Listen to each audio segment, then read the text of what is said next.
జయశంకర్ జిల్లా గోరుకొత్తపల్లి మండలంలో ఈరోజు భూపాలపల్లి ఎమ్మెల్యే గండ్ర సత్యనారాయణరావు నిజాంపల్లి గాంధీనగర్ గ్రామాలకు రోడ్డు పనులు శంకుస్థాపన చేసి అనంతరం ఆయన మీడియాతో మాట్లాడారు. ఈ కార్యక్రమంలో ఈఈ రవీందర్, తహసీల్దార్ రవీందర్, భూపాలపల్లి జిల్లా market chairman Guntuju Kishtaiah, NSR Sampatrao, Pulluru Baburao, Ippakayala Narsaiah, Mekala Bhikshapathi, ముమ్మకంటి Ravi, Veerabrahma, Vavilala Ramesh, మట్టిక Santosh, Virendra Rao, ఆయా గ్రామాల నాయకులు, కార్యకర్తలు తదితరులు పాల్గొన్నారు. గాంధీనగర్ వరకు 4 కోట్ల రూపాయలతో ఎంఆర్ఆర్ గ్రాంట్లో ఈరోజు మంజూరు తీసుకొచ్చాం.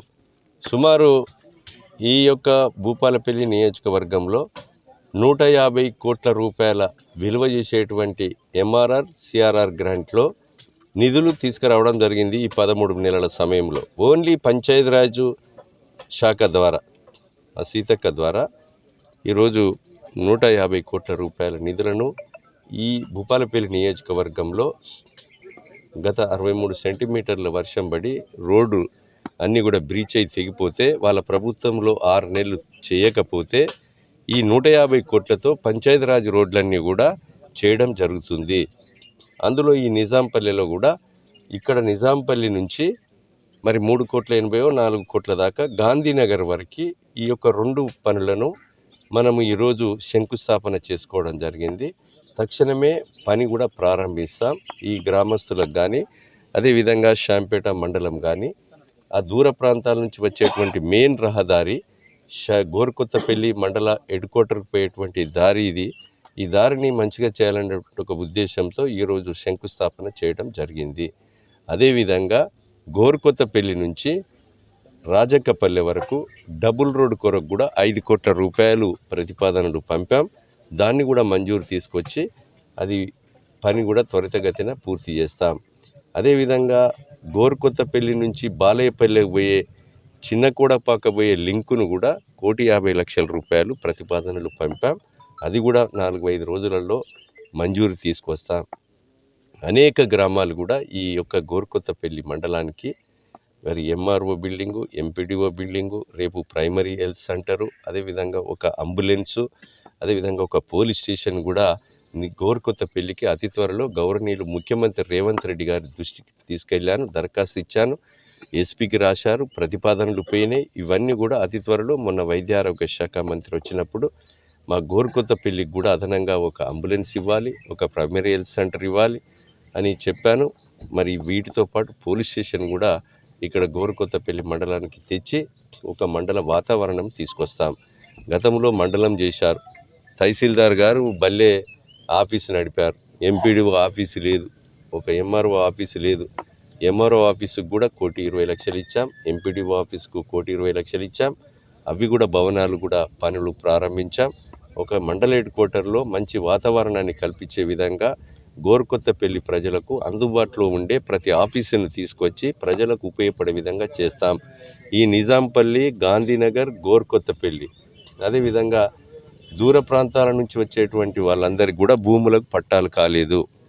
ఆ పట్టాలు కాని వాళ్ళందరికీ కూడా ధరణిని ఉండడం వల్ల కలెక్టర్ కూడా ధరణిలో ఉంది, నేనేం చేయలేము అని చెప్పి పట్టాలు చేయలే గత 10 సంవత్సరాల్లో. ఇప్పుడు ఆ ధరణిని రద్దు చేశాం. ఎవరైతే భూమి దున్నుకుంటున్నారో అది ప్రభుత్వ భూమి కానీ, లావాని భూమి కానీ, అది ఖరీదు పెట్టి కొనుక్కున్న భూమి కానీ, అది సర్కారు భూమి అయినా పర్వాలేదు, ఆ దున్నుకున్నటువంటి భూములకు ఇప్పుడు భూభారతి పేరు మీద గవర్నర్ ఆమోదం పొంది అసెంబ్లీలో కూడా బిల్లు పాస్ అయిపోయింది. ఇది తహసీల్దార్లకు, ఆర్డీఓలకే పట్టాలు చేసే అధికారము కల్పించాం, వెసులుబాటు ఇచ్చాం.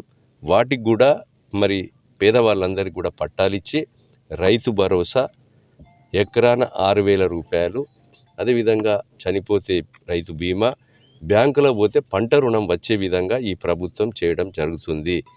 మొన్నటి వరకు 24వ తారీఖు వరకు గ్రామ సభలు జరిగినాయి. నిన్న రాత్రి ఒక మోడల్ విలేజ్గా రామగుండాలపల్లిని ఎంచుకొని 80 మందికి ఆడ ఇండ్లు అవసరం ఉంటే ఇండ్లు ఇచ్చాం, రేషన్ కార్డులు ఇచ్చాం. అదేవిధంగా ఆత్మీయ ఇందిరమ్మ భరోసా ఏదైతే జాబు కార్డు ఉండి 100 రోజుల పనికి పోయి 100 రోజులలో 20 రోజులు పనిచేసి ఉంటే భూమి లేని నిరుపేదలకు నెలకు 1,000 రూపాయల చొప్పున సంవత్సరానికి 12,000 ఈరోజు 6 నెలల డబ్బులు ఈ 3-4 రోజుల్లో వేయబోతున్నాం. ఈ నిజాంపల్లిలో కానీ భూపాలపల్లి నియోజకవర్గంలో కానీ తెలంగాణ రాష్ట్రంలో కానీ ఈరోజు రాత్రి నుంచి రేపటి నుంచి ఎకరాన 6,000 రూపాయల చొప్పున పంటకు మరి రైతు భరోసా కూడా వాళ్ళ ఖాతాల్లో పడవేస్తున్నాం. ఇవన్నీ విషయాలు కొత్త రేషన్ కార్డు కూడా ఇవ్వబోతున్నాం.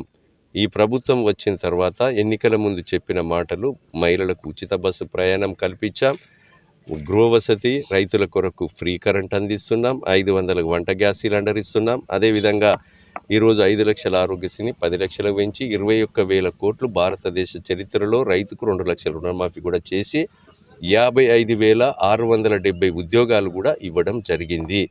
ఈ పథకాలన్నీ కొనసాగిస్తూ పోయిన ప్రభుత్వం మిగులు రాష్ట్రాన్ని 7 లక్షల కోట్ల అప్పు చేసిన మిత్తి నెలకు 6,500 గడుతూ అసలు పైసలు 7,000 గడుతూ సంక్షేమ పథకాలు కొనసాగిస్తూ గ్రామంలో ఉన్న రోడ్లు కానీ మౌలిక సదుపాయాలన్నీ కూడా చేస్తూ ఈ ప్రభుత్వం తెలంగాణ ఇచ్చినటువంటి ఒక ప్రభుత్వంగా పనిచేయడం జరుగుతుంది.